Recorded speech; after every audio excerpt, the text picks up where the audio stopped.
पुनरपि जननं पुनरपि मरणं पुनरपि जननी जठरे शयनम्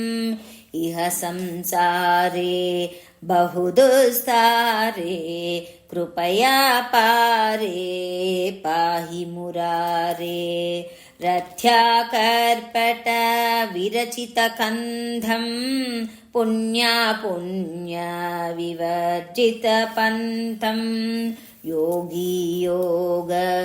नियोजितचित्तो रमते बालोन्मत्तव देवा कस्त्यं कोऽहं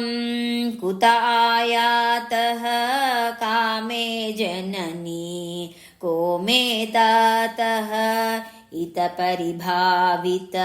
निज संसारः सर्वं त्यक्त्वा स्वप्नविचारः त्वयि मयि चान्यत्रैको विष्णुः व्यर्थं कुप्यसि मय्या सहिष्णुः भवसमचित्ता सर्वत्र त्वं वाञ्छस्य चिराद्यदि विष्णुत्वं शत्रौ मित्रौ पुत्रौ बन्धौ मा कुरु यत्नं विग्रहसन्धौ भवसमचित्तः सर्वत्र त्वं